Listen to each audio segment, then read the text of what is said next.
Chapter 6. The Hungry Nigger.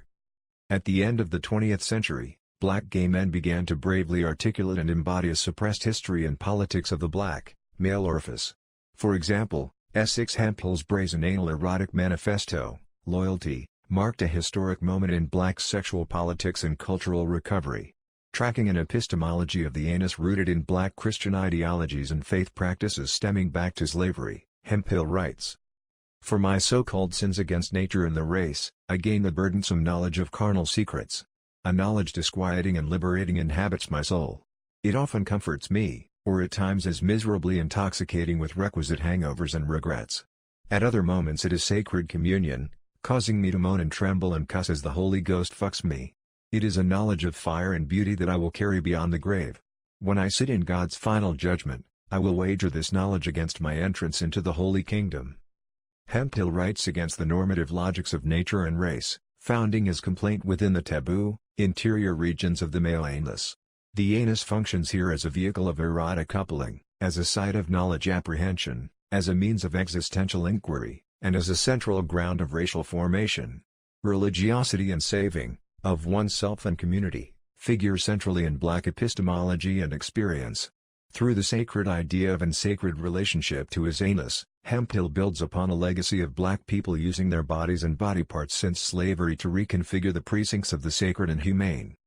For example, as I have noted, Sojourner Truth at strategic moments in her oratory career referred to her breasts and her womb in public speeches. This referencing of her body parts had a dual effect. First, it allowed her to make claims to the spiritual and maternal authority of women from the Bible, and second, it facilitated her challenge to the stereotype of the masculinized black woman. In the Confessions of Nat Turner, recorded by Thomas R. Gray, Nat Turner too experiences the Holy Ghost as a mediating and corporealized presence, and from the first steps of righteousness until the last, was I made perfect, and the Holy Ghost was with me. Hemphill experiences the Holy Ghost as anal penetration and a resultant sacred bloodshed, and Turner also experiences the Holy Ghost as blood physically manifested in the natural world. I discovered drops of blood on the corn as though it were dew from heaven. And now the Holy Ghost had revealed itself to me, and made plain the miracles it had shown me. Though Hemphill was not a slave, feelings of captivity and the erasure of his humanity motivate him to articulate a praxis of anal/spiritual liberation that has clear antecedents in the itinerant and radical black Christian systems that Turner and Truth embody. In revising these traditions to include the black male anus, Hemphill encourages a rethinking of deity, corporeality, and black cultural formation in the past and the present. With another eye toward racial revisioning, Ron Simmons, in the same decade as Hemphill, challenged the sexual hypocrisy of the Black Arts movement, focusing in particular on Amiri Baraka's homophobia and formulation of a negative anal sexual politics. Perhaps, writes Simmons, it is the homosexual desires Baraka had as an adolescent and young adult that motivate his homophobia. Simmons traces Baraka's malice and violent disposition toward the faggot to the author's vexed experiences with anal sex. Baraka admits these experiences to a hooker named Peaches after failed attempts to achieve erection. "I'm sorry. I'm fucked up. My mind is screwy, I don't know why. I can't think. I'm sick. I've been fucked in the ass." The penis and the anus represent for Baraka two opposing nodes of black experience. In his poetry, political writings, and plays, Baraka associates the phallus with male/female coupling, racial solidarity, and black male heroicism. The anus and anal copulation, on the other hand, represent the erosion of black male prowess and sexual vigor and the breakdown of racial solidarity. Simmons also traces these negative implications of the anus and of black gay identity to the ideologies and political praxis of other Afrocentric thinkers and leaders, such as Haki Madhubuti, Louis Farrakhan, Benja Channon, and Molfacenti. Ultimately, Simmons writes to revise historical misrepresentations and to reclaim the anus as a site of liberation of black people. Other black gay scholars and artists have staked out claims similar to those of Simmons and Hemphill, arguing for a broad understanding of the anus and the black male oral cavity as viable sites of eroticism and black cultural formation. Gary Fisher, for example, recovers the black male oral cavity as a complicated site of slave history, historically based trauma, sexual play, and racial formation. Robert Reed Farr also sketches a genealogy of civil American race talk extending back to the debauchery of the slave master who has left a raw milk smell of cum on the breath of both the antebellum nigger and the contemporary black. Charles I. Nero correlates anal sexual activity between two black men on a plantation in the 18th century to the need to rethink, in the past and the present, our models of the black family and homosexuality as alien to black culture. Black gay men, writing at the end of the 20th century, demonstrated the culturally challenging and historically problematic nature of the eroticized black male orifice. Through their personal sexual politics and appeals to a broader racial political platform, they argued for the need to rethink the genealogy of the black male orifice, to re-examine its political import, to decouple the orifice from black gay bodies and sex practices, and to begin, in the most creative ways possible, to locate black self-fashioning and cultural formation within the eroticized male interior. As I have argued throughout the book, the black male interior has constituted a highly under-theorized yet impacting region of black experience. By grounding this notion of the interior in eroticized regions of the male body, black gays have begun collectively to blueprint a way for us to finally and fully begin to inhabit and theorize this idea of the black male interior. Hempel's luscious taking of the Holy Ghost into his anus and Fisher's correlating of oral sexual hunger with slave ancestry and Hegel's philosophy of the master-slave dialectic each serve as examples of a rich interior terrain existing just beyond the erogenous threshold. Each artist depicts the black male interior as an erogenous and culturally relevant structure rooted in the body's emotional and spiritual needs.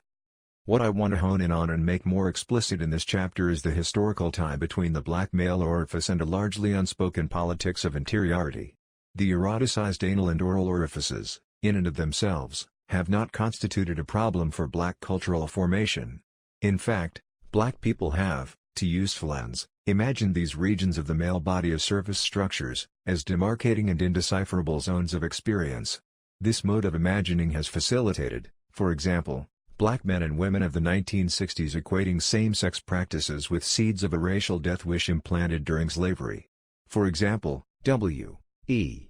B. Du Bois construed Augusta Still, the black man arrested for having tea-room sex in the 1920s, as a threat to black uplift and the dismantling of the historically latent color line. In firing Dill, a devoted cultural worker, for his arrest and expressing disdain toward tea-room sex, Du Bois reinforced ideas of the homoerotic anus and mouth as dangerous corporeal regions that were antithetical to black experience. From these 20th century examples we get a sense of the anus and oral cavity depicted in racial uplift contexts as racial gravesites and terrains of experience existing beyond the boundaries of blackness. Such modes of thinking reinforce the notion of the black male erotic interior as empty, as unspeakable and unknowable, as uninhabitable and fundamentally antithetical to black experience. Bringing together the slave past with the present, I used Toni Morrison's Beloved to initiate a discussion of black male interiority in slave history and within the collective black memory of slavery. Focusing on what many have referred to as the male rape scene in the novel, I point out some of the limitations and inaccuracies of the term rape. Rape names acts of sexual violation in the novel but obscures realities of black male sex and sexual appetite. Furthermore, rape, as most conceive of it, gives no indication of the rich interior and emotional life that precedes and follows the sexually violating act. These surface-level and more contemporary readings have also involved equating male rape and eroticism during slavery with contemporary black gay identities and sexual politics. Even black gay men, I suggest, are guilty of transposing the historically specific implications of the black male orifice in slave contexts into contemporary registers of gender and homosexual understanding. As a solution to this tendency to erase historical specificity and to shine over the depth and rich metaphorical implications of the anus and oral cavity, I suggest that we read the black men in Morrison's neo-slavery novel as suffering from a condition of institutionalized hunger. The black men in Morrison's novel suffer under the same culture of hunger and human consumption that I have documented throughout this book. In Morrison's novel, this culture of hunger takes the form of staged breakfast scenarios, forced oral sex in the context of breakfast, and hungry niggers who symbolize the compound experience of racial and sexual degradation. However, the difference between Morrison's hungering black male figures and, say, a Luke or a James L. Smith, is that they bring us to a much clearer and immediate understanding of black male erotic hunger as an index of internal need, self-awareness, alternative gender expressions and social roles, and longing for ancestral and ancient pasts. From this discussion of Morrison's novel I segue into theorizing the black male interior space. My thinking along these lines is helped by Houston Baker Jr., who has written of this interior space as a tight spot, or tight place. The tight place, as Baker thinks of it, is a place of hunger and black male desire, a zone of homoerotic contact between black and white men, and a site of black masculine anxieties that date back to slavery. Though sexually suggestive, Baker's model does not formally ground this terrain within the male anus and oral cavities. Advancing upon Baker's claims, I ground this idea of the tight place in the homoerotic experiences of black men during slavery. In particular, I look at how anal and oral sexual contact between black men on the plantation served as a means of reconstituting African cultural legacies, self and communal identity, the memory of and loss occasioned through the Middle Passage, and non-normative modes of gender expression. Rather than interpreting the anus and mouth as flat, utilitarian surfaces, I encourage and model a process of inhabitation, of theoretically embodying the black male interior. Only from the perspective of the inside, I attempt to show, can we ascertain the rich, fecund, and reproductive potentials of the black male orifice. The rape/hunger dialectic. At the end of the 20th century, the subject of slavery emerged in the hearts and imagination of Americans with haunting acuity. A cluster of novels about slavery, or neo-slave narratives, appeared at this time: Shirley Ann Williams's Das Rose, 1986, Gail Jones's Corredora, 1975, Charles Johnson's Middle Passage, 1990, Randall Keenan's A Visitation of Spirits, 1989, Octavia Butler's Kindred, 1979, and Wildseed, 1980, and, of course, Morrison's Beloved. In the visual arts, the work of Michael Ray Charles, Beverly McIver, Renee Cox, and Kara Walker all dealt with racial stereotypes, the historical memory of slavery, the recovery of slave memory, and issues of racial typing and demonizing originating in slavery. On a grander scale, films such as Sankofa, 1993, Amistad, 1997, and Jonathan Demme's Beloved, 1998, brought the subject of slavery to the big screen and reintroduced the topic into the collective imagination. In this context of remembering and recovering the legacy of slavery, the notion of the black male erotic interior emerged as a recurring and haunting problem for black people. Black people express this concern over black male inner life through a range of cultural registers. These included Trudeau Harris's notion of nurturing male mammy figures, Alice Walker's depiction of male rape and coercion in A Contemporary Plantation in the Temple of My Familiar, 1989, and Michelle Wallace's interlinking of black male rape with black grandmothers' rape during slavery. The fear of rape at sea experienced by the black male protagonist in Charles Johnson's Middle Passage conveyed a general black male anxiety regarding issues of black male sexuality during slavery and on the plantation. Finally, as I have already described, there was, within black nationalist spheres, the equating of the male anal and oral cavities with racial dissolution and a death wish stemming back to slavery. These various considerations of black male inner life, though problematically fixated on male rape during slavery, signaled black people as, in a positive way, attempting to inhabit and more deeply embody the legacy of slavery.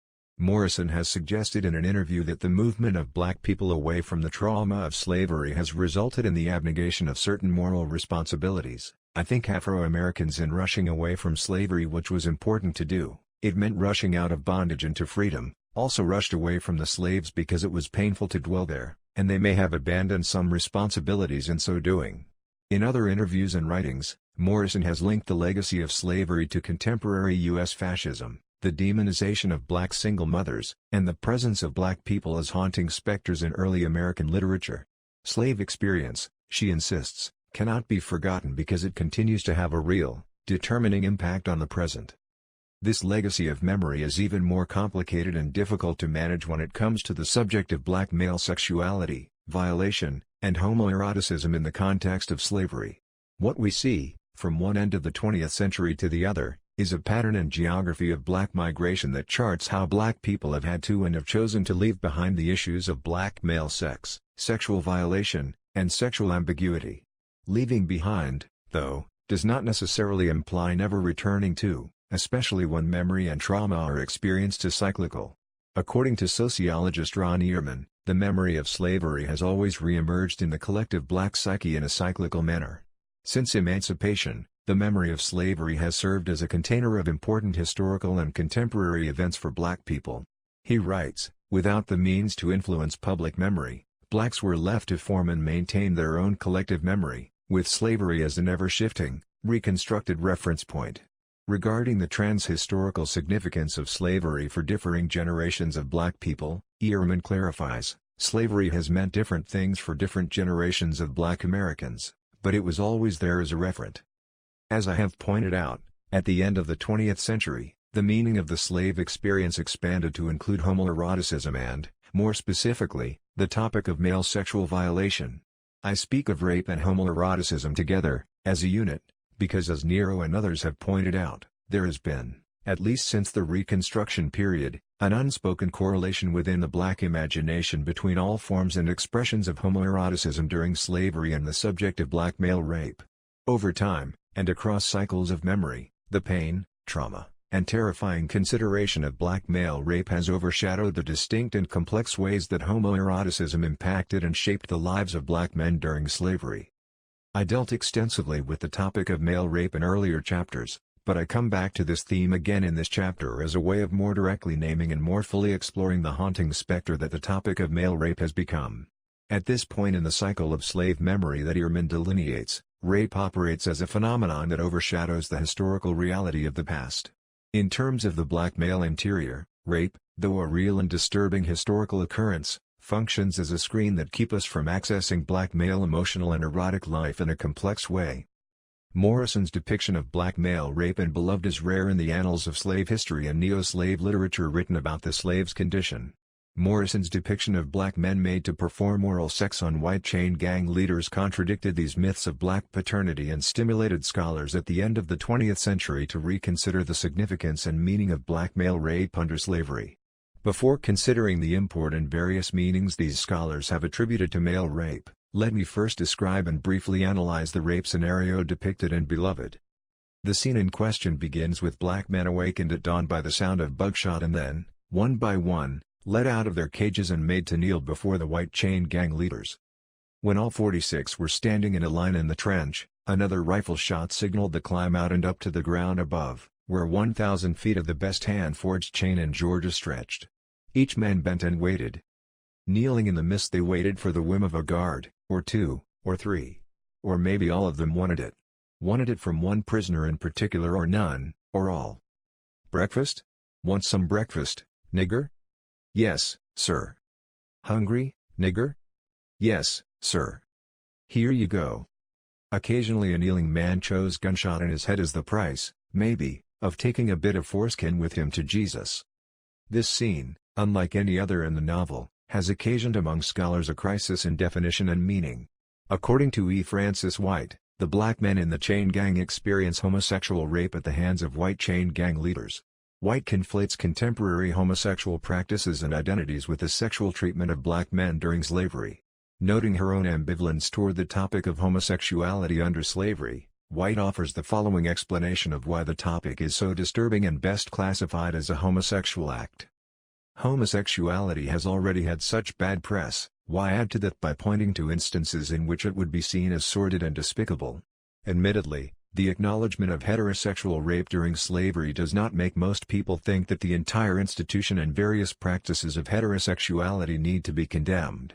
But, of course, homosexuality and heterosexuality are not parallel and equal constructions, the latter depends on the former for its claim of normalcy. While White, quite appropriately, sees the privileging of heterosexual rape and heteronormativity under slavery as problematic, she adds to the problem by conflating the identities and interior lives of the black and white men on the chain gang with a contemporary same-sex politics. Her commentary calls to mind Hazel Carby's very useful comments regarding the historical and political specificity of rape. Referring to the distinction between the institutionalized rape of black women on the plantation and rape used as an instrument of political terror, alongside lynching, in the South, Carby clarifies, rape itself should not be regarded as a transhistorical mechanism of women's oppression but as one that acquires specific political or economic meanings at different moments in history. In this case, White uses the notion of homosexual rape to bridge a contemporary understanding of homosexual subjectivity with the particulars of black men made to undergo oral rape under slavery. White conceives of rape as a transhistorical mechanism and in the process flattens out the historical and cultural particulars of black men raped during slavery. She seems to ignore, for example, the implications of Morrison's choosing to depict oral rape over some other form of violation or penetration. Additionally, Particular valences of power and self-glorification are invoked and the black men forced to kneel, take in semen, and verbally acquiesce to their abuse. White was not the only one to conflate past and present sexual politics in her treatment of Morrison's chain gang scenario. Nero, the black gay critic, refers to Morrison's treatment of the black men on the Sweet Home plantation as homophobic. In particular, Nero takes issue with Morrison's failure to imagine erotic sexual ties among black men on the plantation and within broader slave culture. Although deprived of sex with women, Sweet Home men were capable of enormous restraint, and for sexual relief they either masturbated or engaged in sex with farm animals. Morrison's description of the restrained Sweet Home men does a great disservice to the complexity of men's lives. Her description reinforces a false notion of a hierarchy of sexual practices in which masturbation is a substitution for intercourse. Morrison's description is homophobic because it reveals her inability to imagine homosexual relationships among heroic characters. By implication, sex with farm animals is preferable to homoerotic sex. Nero's complaint, more broadly, is that Morrison imagines homosexuality as the most degraded sexual option for black men on the plantation. While he does not directly mention the chain gang scene, this scene, which merges sexual violation with homoerotic desire, forms part of the homophobic tableau that Nero finds Morrison's imagination informed by. Nero's point concerning the failure of black people and black women in particular to imagine homoerotic ties among black men during slavery is well taken and reflective of larger historical dynamics that he documents. At best, he writes, our understanding of the sexuality of our slave ancestors is fragmentary. We need to uncover more and reread diaries, letters, and narratives to gain a greater understanding of the sexuality of our forebears.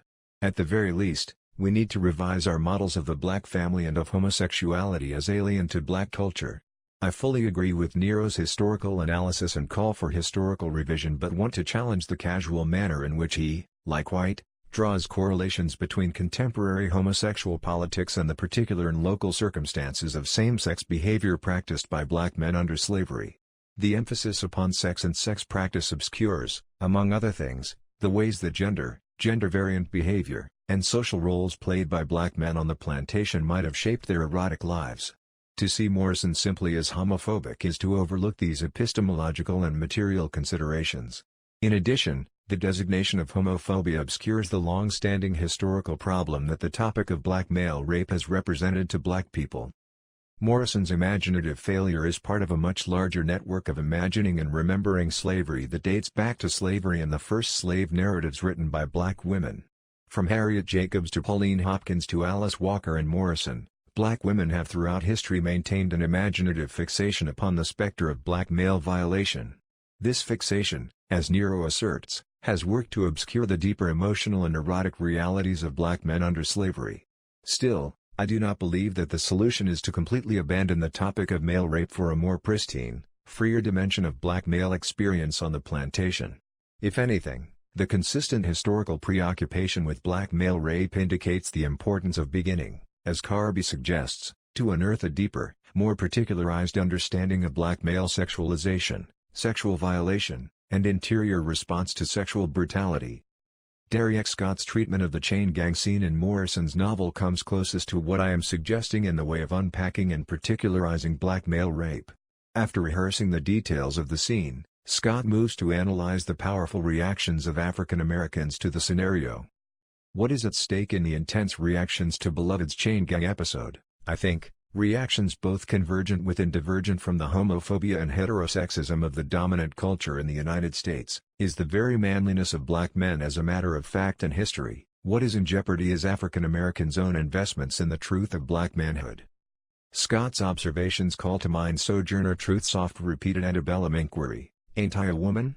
However, in this instance the question becomes, shrouded in historical silence, shame, and gender ambiguity, "Ain't I a man? Ain't I a heroic and noble man?"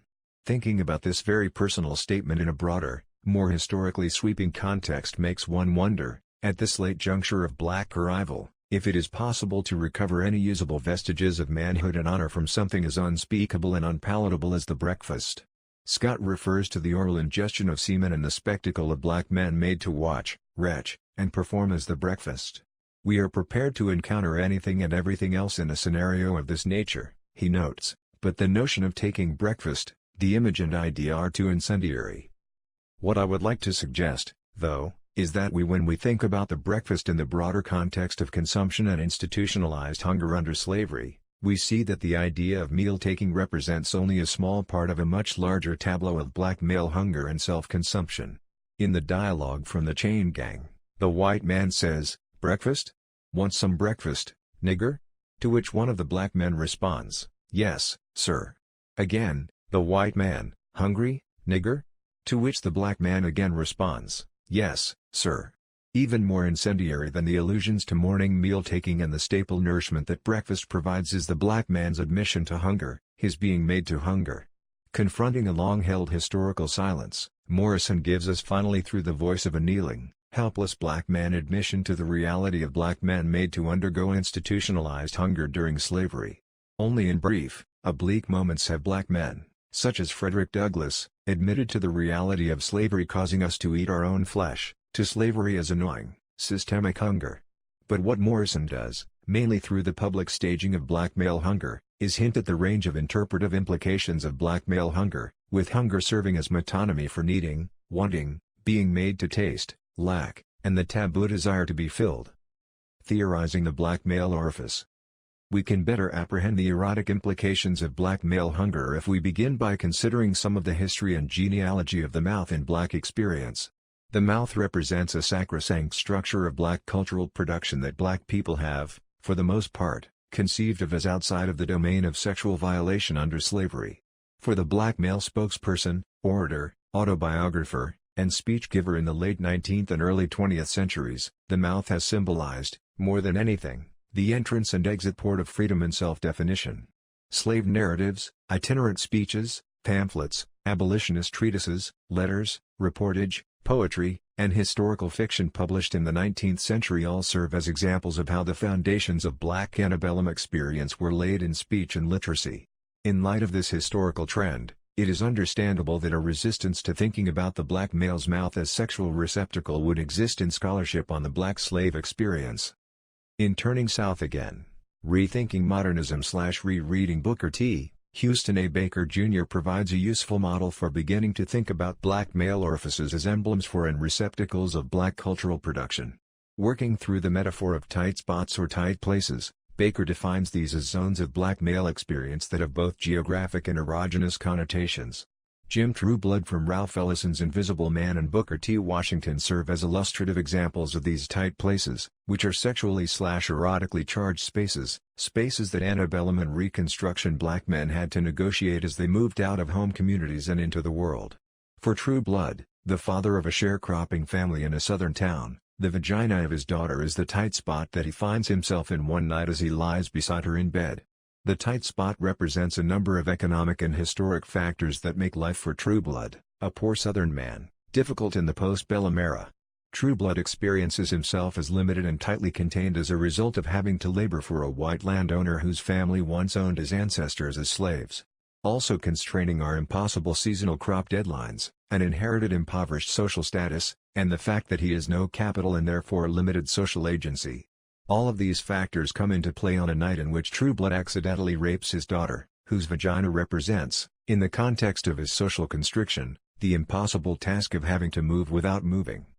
A number of black feminist scholars have taken issue with this idea of the tight space, critiquing both black men and women for using this structure to glorify and reify the phallus and to label black women's sexuality as a sign of so many unspeakable, vacuous zones within African American experience.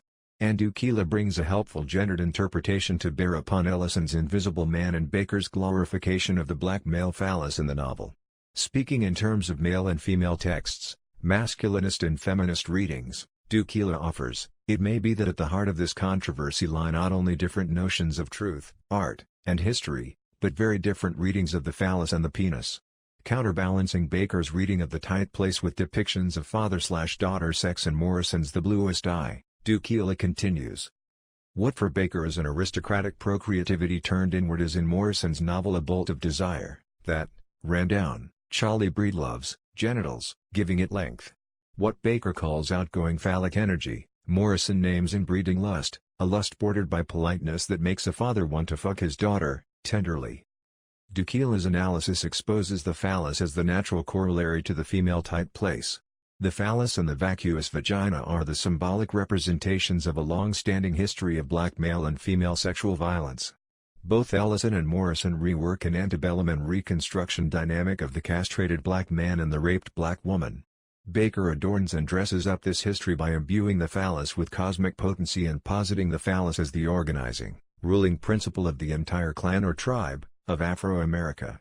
Morrison and other black women before her, such as Zora Neale Hurston, Jessie Fauset, and Nella Larson, critique this perspective of the phallus in their writings. But one thing that none of these women does, including Duquila, is reconfigure the symbolic framework of phallus in relationship to vagina, in a way that accounts for the male body also having erogenous orifices, tight interior regions that have a life and symbolic significance apart from the male/female dyad of sexual violation. Drawing on an example from Booker T. Washington's life, Baker extends his thinking on the tight male place into the realm of oral performance and erotic oral fixations in black men. For Washington, the erotic and historical implications of the tight place coalesce around the prospect of giving a speech. This is not just any speech, it is his famous 1895 address to the Cotton States and International Exposition in Atlanta. Washington makes history with this speech. He is the first black man in the South to publicly address an influential crowd of Southern and Northern property owners, heads of state, and business persons. Washington experiences terror and anxiety because he knows that the Northern and Southern whites present are looking to him to represent the Negro race and to assuage their own anxieties and fears about the Negro's emancipated place in larger society. It is a white farmer who observes and expresses to Washington, "Washington, you have spoken before the Northern white people, the Negroes in the South, but in Atlanta, tomorrow, you will have before you the Northern white, the Southern whites, and the Negroes all together. I am afraid you have got into a tight place." This example from Washington's life provides an example of speaking, vocal execution combined with enlightened reason, characterizing black masculinity in this post-emancipation era. We can say also that for Washington, as a former slave, this instance of speaking is further articulation of his emancipated status and that of all the impoverished black Southerners whom he represents through his speech. Should he say things politically offensive to Southern conservatives or offend his Northern, more liberal constituency, he could very easily experience social castration, in the form of being cut off economically from donors, evicted from the land on which Tuskegee Institute sits, and literally lynched and castrated by the same types of whites who ran Ida B. Wells out of town for reporting on the horrors of lynching. Summing up the implications of tight places, Baker describes them as constituted by the necessity to articulate from a position that combines specters of abjection, slavery, multiple subjects and signifiers. True Blood's narrative is produced for a rich, Northern, white philanthropist, representational obligations of race in America, to speak Negro, and patent sex and gender implications, the role of the law as the phallus. Baker describes Washington and True Blood as struggling to come into their own phallic agency in the context of institutional and white male phallic power. He establishes a clear relationship among phalluses but does not go far enough in locating in the male body itself the tight erogenous regions that he theorizes. True Blood's sexual penetration of his daughter is an externalization of his own tight, highly sexualized predicament. In addition, it is an externalization of the ways he feels violated and is made to reproduce plantation and postbellum sharecropping economics. True Blood experiences a type of economic and social penetration at the hands of a number of white men. The plantation owner, the owner of the sharecropping fields, and the Northern white philanthropist who takes a titillating interest in True Blood's rape of his daughter. True Blood's violation is unspeakable in the gendered economy of slavery and Reconstruction that Baker works with, and so, within this limited context, Baker gestures toward a recurring scenario of male sexual violation but offers no incisive analysis of black male orifices as spatial, transhistoric, and, especially, sexual sites of identity formation. Cautiously gesturing toward the sexual in his discussion of Washington, Baker does note that there existed a deeply homoerotic bond between Washington and all white men, but in particular and most expressly between the Wizard of Tuskegee and General Armstrong. He says little more on this topic. His comments, though, lead me to wonder how Washington's homoeroticization of militarized authority overlaps with the implied erotics of his speech. Thinking along the lines of the tight place, I wonder about Washington's mouth, his vocal acumen, as the instrument through which he orally handles and grapples with the violent, coercive, erotic interests of phallic law. So much of African American scholarship is premised on ideas such as the talking book and the recurring tropes of acquired literacy and oral competency in the making of black masculine identity. In the context of the Atlantic slave trade, Equiano experiences reading the Bible and developing a relationship with Christian deity as implicitly erotic endeavors that serve to reinforce phallic law. We need to begin to account more fully for books and literacy as a means of reinforcing sexual silence at the same time that they enable speech. We also need to account for the particular ways that whites have eroticized the black male mouth, even in the context of acquiring the habits of civilization. Homoeroticism and sexual knowing, for example, strongly inform the male slave voice and body in the slave narrative genre. The narratives of Frederick Douglass, Solomon Northup, Austin Stewart, and Moses Roper, among others, are rife with examples of gender variance, sexualized violence, incestuous master-slave dynamics, and exposed genitals, buttocks, and backs. In the context of these men's lives, speaking, the mouth, and textual presentation take on an overlapping erotic significance that has been little noted by scholars of slavery and the slave narrative genre.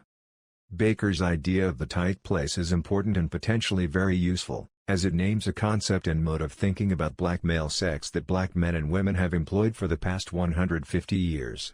In 1970, Vincent Harding wrote a landmark historical essay in which he referred to black history as emptiness, the void, and the chasm. He too used Ellison's True Blood scene to characterize the chaos of black history as female and sexually castrating.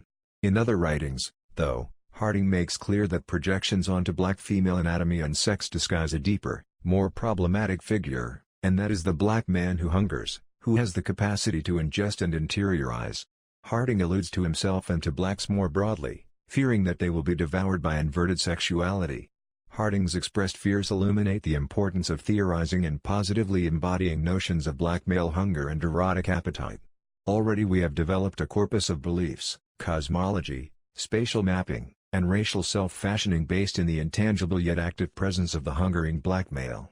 Already the hungering nigger serves as an index of homoerotic and racialized experience, suggesting that our theorizing of race, black male inner life, and homoeroticism need to occur within a closer, more syncretized framework. To counter this spatial logic of the tight place's emptiness, void, chasm, and vacuum, we might begin to think, in a more concrete manner, about the correlation between actual geospatial places and the interior space of the eroticized male mouth and anus. We already have precedents for this way of thinking. With the example of Washington, we have the erogenous oral region coinciding with Reconstruction-era claims to tilled and harvested land, to postbellum sites of slavery, and to a sense of Southern homeland sought after by emancipated slaves. In the 1960s and 70s, we have the eroticized black male anus made to signify black urban and inner-city dislocation, the landscape of plantations and black men sexually violated under slavery, and the home space of community defiled by the presence and desires of black homosexual men. In the late 20th century, the black male orifice still signifies, to many, absence and a culturally threatening vacuity. What I am suggesting, though, in opposition to this logic, is that we begin to think about male erogenous regions as constitutive of place, belonging, and presence. I am suggesting that we find in the anus and the oral cavity productive and reproductive relationships to land, landscape, place, home, and homeland, among other sites. Such a shift in perspective would take us a long way toward realizing the positive implications of the tight place as inhabited, inhabitable, and a culturally productive space. The black male sodomite. As we move to rethink and historically re-inhabit structures such as the male anus, I think it crucial that we shift our thinking to a relational model.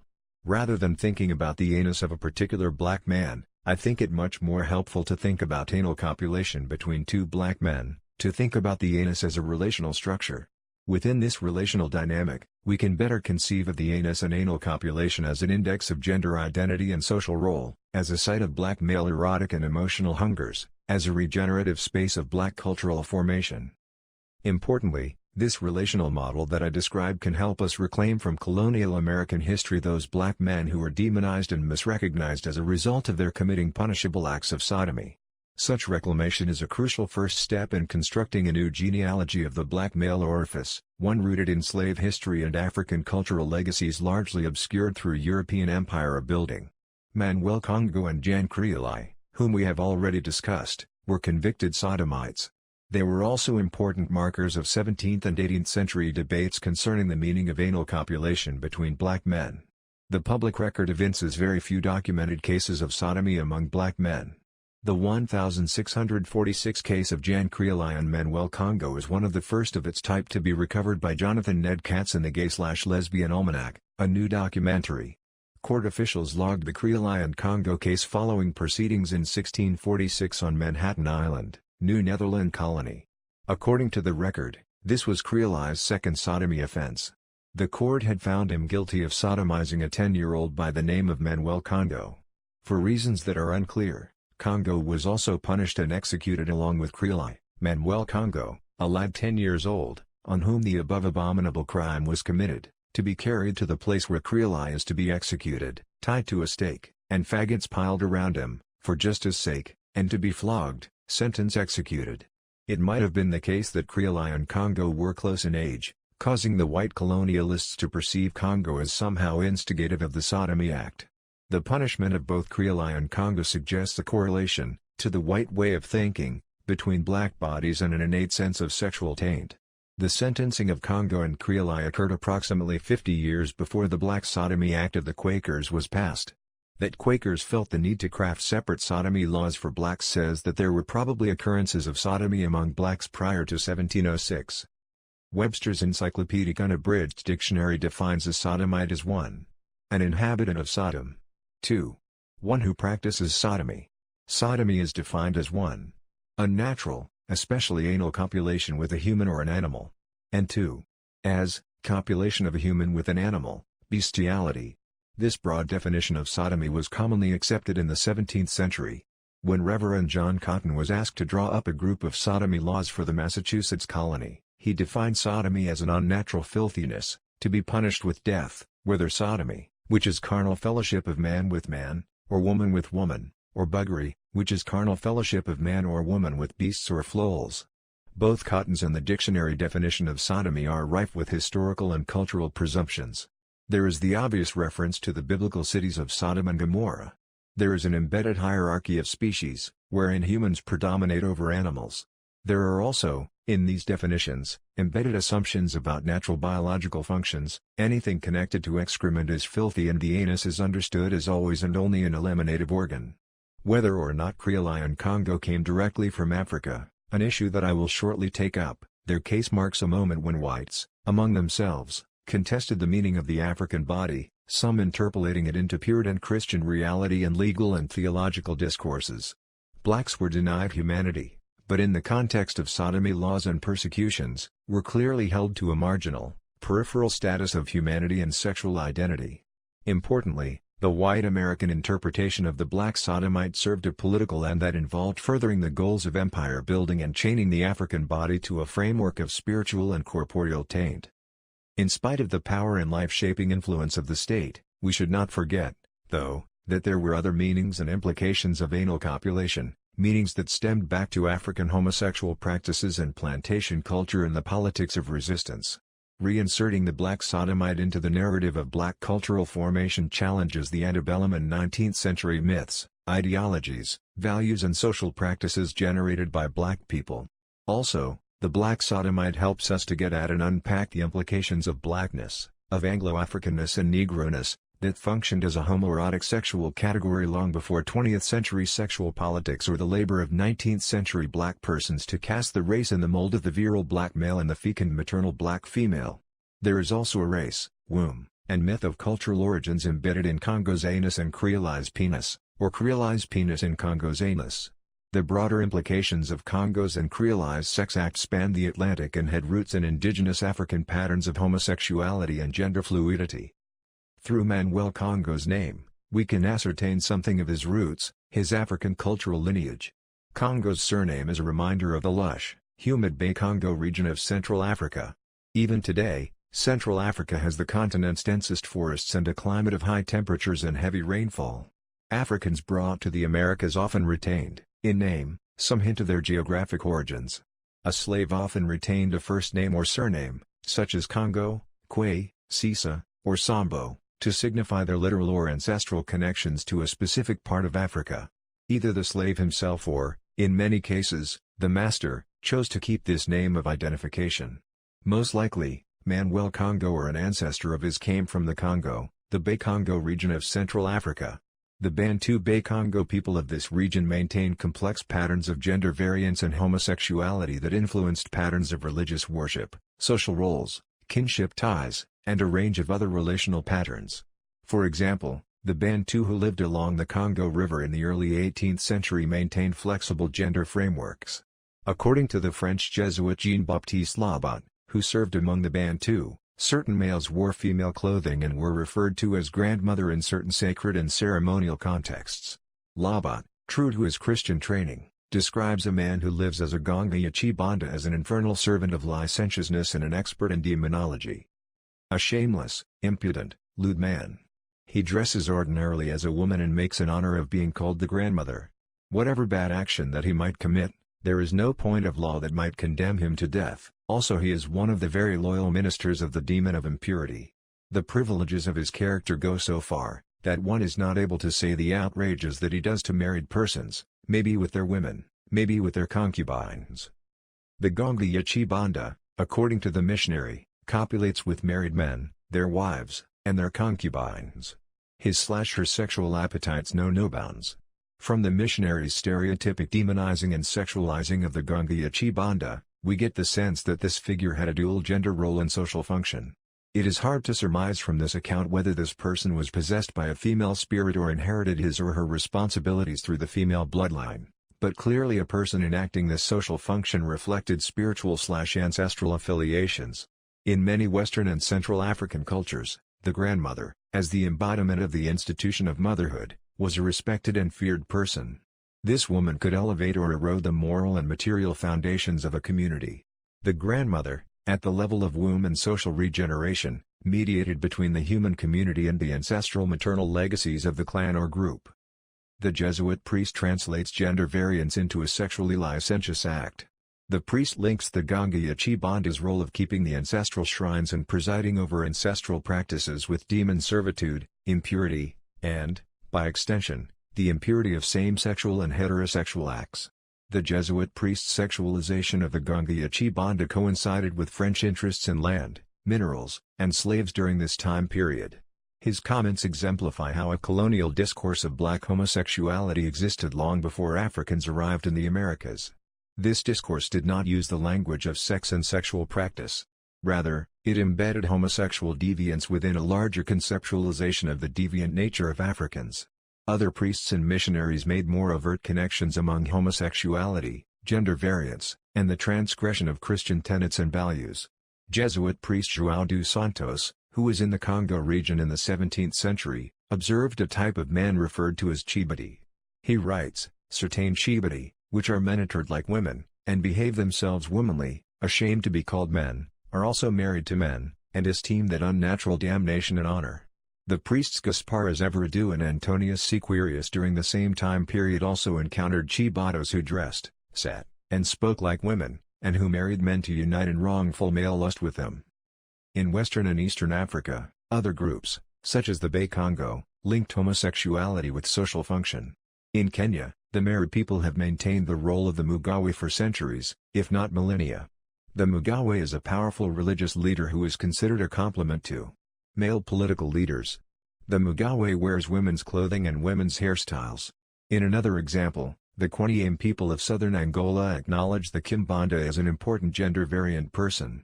The Kimbanda, according to ethnologist Carlos Esterman, is essentially a man who has been possessed since childhood by a spirit of a female sex. The Kimbanda or Omasange Kimbanda dress like women, do women's work, and contract marriage with other men. The Ganga ya Chibanda and the Omasange Kimbanda were maternal types.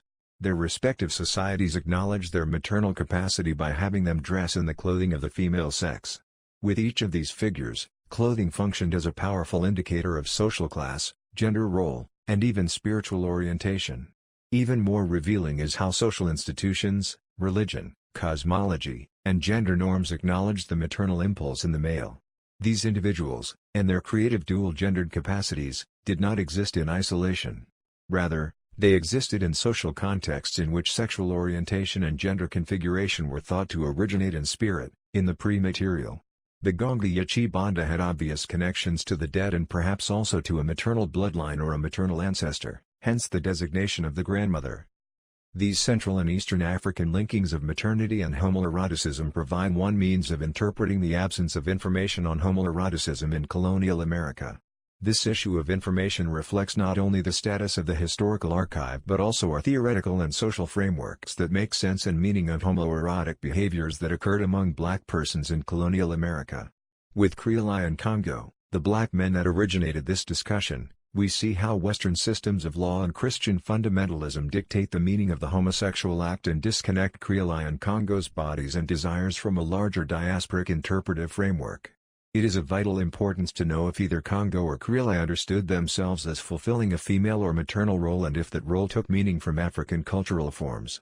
Within the sexualizing logic of sodomy law, we get nothing of the intimate and spiritual ties that might have bonded Congo to Creole and dictated the nature and significance of their bond. Did they live together? Did they share economic resources and acquired capital? Did other members of their slave community acknowledge and sanction a bond between them? Along with Creole and Congo, other black men were also convicted of sodomy offenses. These men could easily fit into the diasporic framework suggested through Congo. Someone, such as Mingo alias Coke Negro, had a suggestive African first name and was executed for forcible buggery in 1712. With Coke Negro, we have even less information about his affectional or social ties to other men, and black men in particular. This should inspire us to look more deeply into the implications of his being crafted, through legal discourse, into a figuration of sodomy. At a more basic level of libidinal drive and need, I wonder about Creole, Congo, and Coke Negro as emblems of black male hunger for self and other. In particular, I am thinking of the emotional and erotic hungers that drive these young black men to risk death in the pursuit of erotic pleasure. They all, in their own ways, surely hungered for deep connection, for familiarity and intimacy, for warmth, and communal ties. Hunger, unlike need and even desire, taps into those libidinal and spiritual urges that sustain and drive the organic being. To think of Creole, Congo, and Coke as hungering in the way I am suggesting also opens us up to the theoretical and erotic implications of their satiation, their momentary fulfillment, their pleasure as an index of survival praxis and cultural renewal. Coming back to my earlier point concerning the relational, hunger, as I am thinking of it, is fundamentally a relational construct. It is significant that Creole and Congo are both young black men rather than a young black man and a white man. As young black men, as two persons sharing the bonded condition, both young men had access potentially to a common field of cultural and ancestral experience. In such a context, the act of anal copulation might have served to unify, reconstitute, and regenerate self and society in ways that were particular to the circumstances of bondage. As symbols of sameness and erotic reciprocity, Creole and Congo provide an opportunity to think about the anus as a generative place. As a place, the anus serves as a site of ancestral memory, of African customs and gender practices that perhaps informed the relation between Congo and Creole. Africa, as symbolic and geographic region, brings into greater focus the positive aspects of black male hunger, of black men made to hunger in the context of slavery. In addition, intersecting the geography of Africa with black male interior life makes available to us a rich and largely unacknowledged terrain of black cultural formation. Through Creole, Congo, and their act of anal copulation we get an expanded sense of gender and relational dynamics on the plantation, erotic modes of resistance and self-generation, and the black male orifice as a space constituted through mutual need and desire. The anus in diasporic context.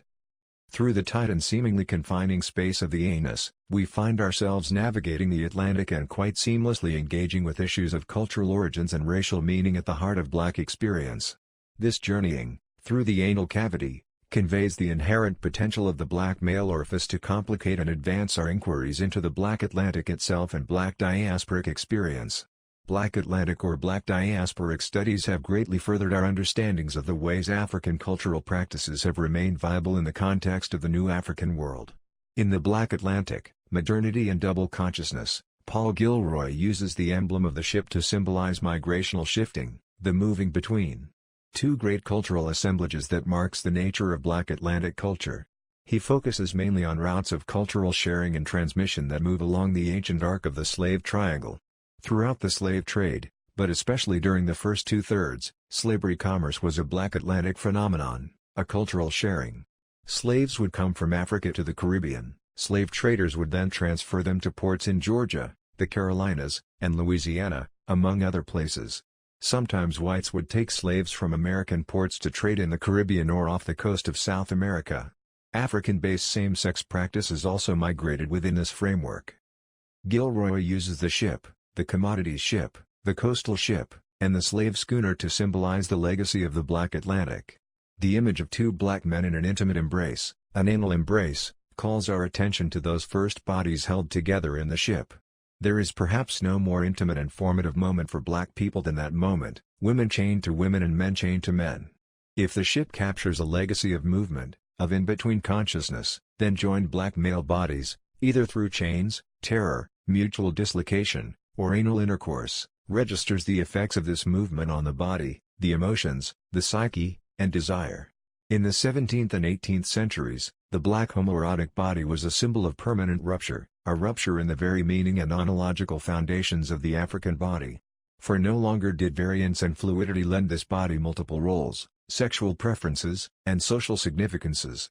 Instead, in the context of slavery and colonial expansion, this intimate erotic space between two black men became a symbol of loss, of disconnection from Africa, and of deviance within black communities. In Biography of a Runaway Slave, the Cuban slave Esteban Montejo depicts an alternative genealogy of black same-sex behavior. Montejo's biography records how same-sex identified black men were tolerated and to a great extent integrated into various aspects of 18th-century Cuban plantation culture. Montejo, like Harriet Jacobs, uses black homoeroticism strategically. He uses it to prove slavery a dehumanizing, culturally debilitating institution. Referring to homosexuality, he admonished, "In my opinion it didn't come from Africa. Old men didn't like it at all. Old men wanted to have nothing to do with them. Them means the effeminate men who partner with more masculine men on the plantation." Montejo links effeminacy and acts of sodomy among black men to a much larger context of forced intimacy. These violences, rape, seasoning pens, physical beatings, and language disruption, are to blame rather than the pristine paternal legacy of Africa. In Montejo's cosmology, the effeminate black male slave is a symbol of rupture and disconnection. This male becomes one repository for the collective treatment of black men under Cuban plantation culture, black men ruptured from land and language, black men held together with chains, vomit, and feces, black men broken in seasoning pens and made to share the mutual secret of their degradation, of constant, permanent subjugation. Ironically, the effeminate black male becomes the means of forgetting and simultaneously remembering Africa. For the old men from Africa who wanted to have nothing to do with them, the effeminate men, such men clarified what Africa was in their imaginations, an idyllic place of male/female conjugal unions, a place where men did not make house together. According to Montejo, elder African men recognized nothing of their native Yoruba, Bantu, or Kikongo lands in such persons or the domestic relationships they formed. These elder men associated the effeminate male, insofar as he is associated with the pain and mangling circumstances of slavery, with forgetting Africa, not being true to the noble legacy represented by the old men. Through the ancestral authority that he invests in the old men, Montejo establishes that the word effeminate, within black Cuban communities, came about after slavery. In this early 18th century example, we see homoeroticism, the black penis inside the anus, figured into the cosmology and memory of Africa.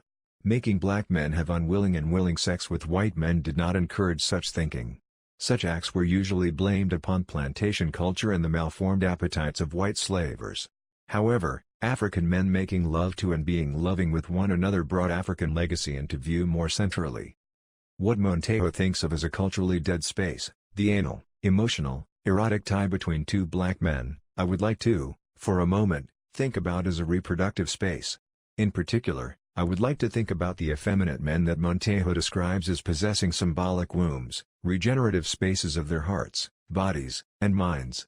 For even in Montejo's mind, such an erotic connection between two black men is charged with memory, with lineage, and African cultural legacy.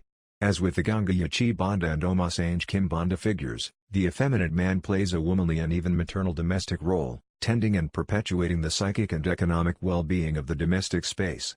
Montejo argues that male wives and their husbands signify a break with all things African, But I want to shift the dialogue to think in terms of continuity and recalibration. The intimate sexual space shared between the black men that Montejo describes translated into domestic spaces and economic partnerships. Speaking of life on the plantation, Montejo recalls, "To make a long story short, life was lonely anyway because women were pretty scarce. And to have a woman you had to be 25 years old and lay her in a field. Many men didn't suffer because they were accustomed to that life. Others had sex with each other and didn't want to have anything to do with women. Sodomy, that was their life. Those men washed clothes, and if they had a husband, they also cooked for him. They were good workers and were busy tending their conucos. They gave produce to their husbands to sell to the guajiros. And the word effeminate came about after slavery because that situation continued on." More significant than the question of whether such behaviors originated in Africa is the way such black male intimate spaces held the potential for redefinition, self-ownership, and a fluid model of plantation masculinity. In the mercantile economics of slavery, black men making house and sharing resources signaled a radical break from the numerous structures designed to diminish and devitalize black male productive energy. Montejo's description of the effeminate men and their husbands suggests a hierarchy and range of masculinities. There is the effeminate black man, there is the male who is more masculine and partners with men for life, there is the male who is more masculine but chooses to partner with an effeminate man only out of circumstance. From Montejo's narrative, we cannot know the full range of combinations, the ways, perhaps, that effeminate men partnered with one another or a so-called masculine man chose to partner with both a womanly man and a biological woman. Furthermore, we do not get from Montejo's perspective a sense of how effeminate men worked alongside and in relationship to women. There were not a lot of women in these situations, but there were some. And certainly following the abolition of slavery in Cuba, more women were readily available to men who were not kept from women by the Spanish men who had previously owned them. Montejo makes no mention of the effeminate male's dress or effect, but it might be important to know how such men dressed, what flourishes of coiffure, jewelry, or clothing they wore to signify their wifely status. Montejo's narrative offers ample evidence of continuities between Central and Western African cultures and the plantation values and cultural practices he describes. Throughout his narrative, he refers to religious practices, work habits and skills, and folklore as coming from different parts of Africa. He notes that most of the slaves in Cuba came from either Yoruba land or Central Africa, the Bay Congo region. His own grandfather, Jin Congo, comes from the Congo region of Central Africa. He says that his father was Lukumi from Oyo, the Oyo region of Yoruba land and the location of the once prominent Oyo Empire. J. Laurent Maturi has written extensively about what he calls transvestite types among the Yoruba in the era of the Oyo Yoruba Kingdom and Empire. The Yoruba maintained a fluid and complex gender system in which male Shango priests wore the clothing and hairstyles of women and were understood to be the brides of the king and the thunder deity, Shango. Yoruba cosmology and lore are rife with examples of men changing into women, women into men, women with penises, and males with reproductive genitalia. In addition, a significant number of the enslaved population in Cuba came from Central Africa. As I have noted earlier, if we look to Africa, there is a definite cultural precedent for men on American and Cuban plantations acting as domesticated wives to husbands who traverse the public domain. Throughout the African diaspora, pockets of culture emerged that we catch only a hint of through examples related in Montejo's narrative. From plantations in Bahia, Brazil, there also emerged documented examples of cross-dressing, effeminacy, and same-sex eroticism directly linked to African cultural practices. Francisco Manacongo's behaviors were so pronounced that they came to the attention of agents of the Portuguese Inquisition stationed in Brazil. Portuguese Inquisition officials document Manacongo's exploits in first visit of the Holy Office to the regions of Brazil, Denunciations of Bahia, 1591–1593. Francisco Manacongo, a cobbler's apprentice known among the slaves as a sodomite for performing the duty of the female and for refusing to wear the men's clothes which the master gave him. Francisco's accuser added that in Angola and the Congo, in which he had wandered much and of which he had much experience, it is customary among the pagan Negroes to wear a loincloth with the ends in front which leaves an opening in the rear. This custom being adopted by those sodomitic Negroes who serve as passive women in the abominable sin. These passives are called Jimbenda in the language of Angola and the Congo, which means passive sodomite.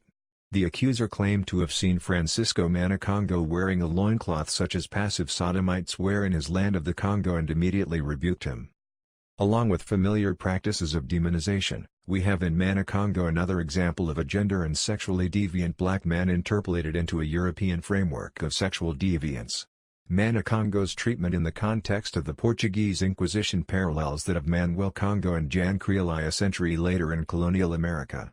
This patterned European response to differing African codes of gender and sexuality conveys how crucial the management of African bodies and erotic desires was to the consolidation of European imperial power in the Americas.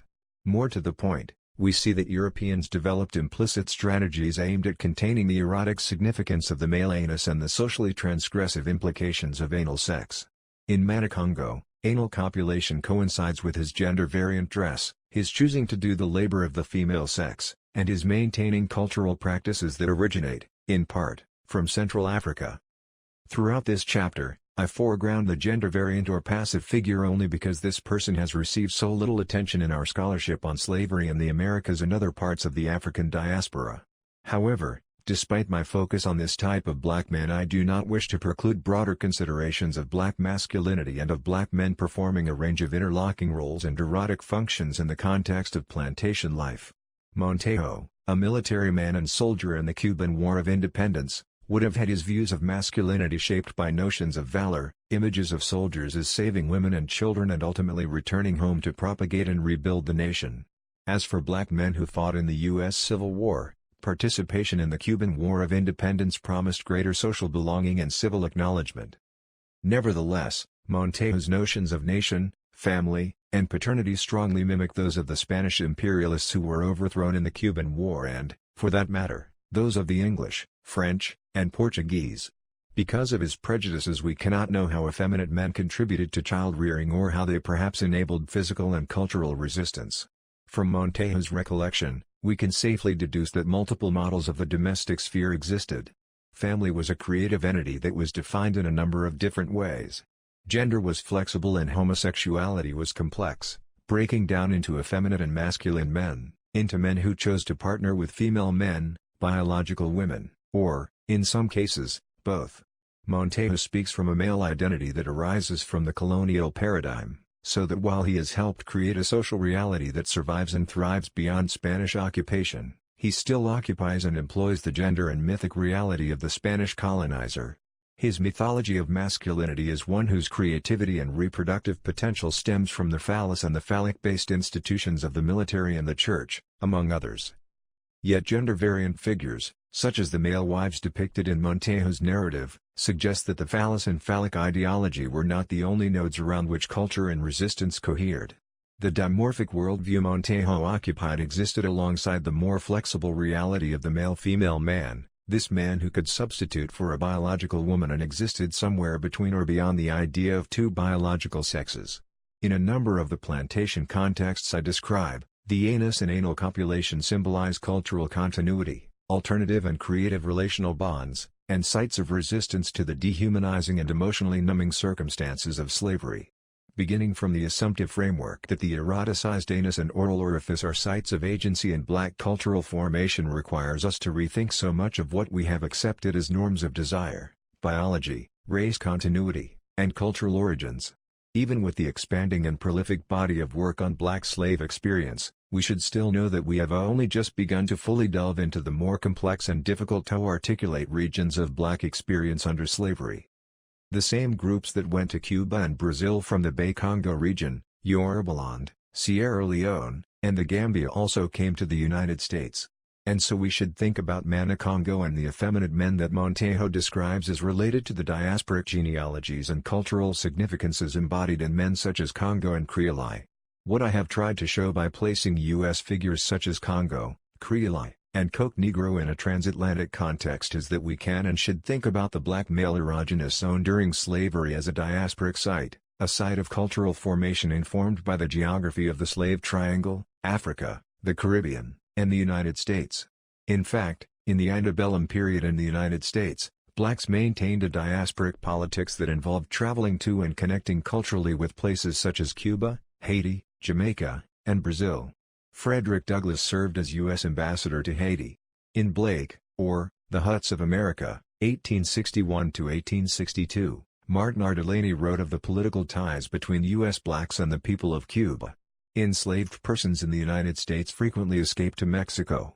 David Walker, the black abolitionist, spent the last portion of his political career traveling between the United States and West Africa. There is already precedent for thinking about black men during slavery as occupying and emotionally inhabiting the diaspora. What I am encouraging, though, is a deeper exploration of habitation, of the loss and longing that dislocation encouraged, of the profound hungers to belong, to have a homeland. I am imagining a tableau of black experience that includes the experiences of Mana-Congo, Coke Negro, and Congo alongside those of Montejo, Walker, and Delaney. All of these black men, under varying circumstances of U.S. slavery, wrestled with the regimes of Christianity, contended with the erotic and homoerotic interests of the state, and were made to hunger for self and a larger sense of communal belonging. What figures such as Congo and others bring into focus, though, is how we have largely overlooked the interior and erotic dimensions of these black men's struggles. At varying points throughout this book, through the examples of Douglas and Sandy, Turner and Willis, Baldwin and the black men from 10 Black Writers Respond, I have alluded to the relational and erotic ties that have bound black men to one another throughout history. We should not limit our understandings of anal and oral copulation to the specifics of the sex act. Rather, it is my hope that we will begin, more broadly, to marshal the relational implications of these sex acts and use these energies to reconfigure and remap black masculinity, black male interior life, and even the implications of the Black Atlantic and Black Atlantic experience. Our new and first priority should be the mapping and excavating of the interior. Where we have feared to expose our deepest hungers and libidinal drives, we should now see these energies and domains of experience as guideposts and indicators of a new and vital terrain of black experience.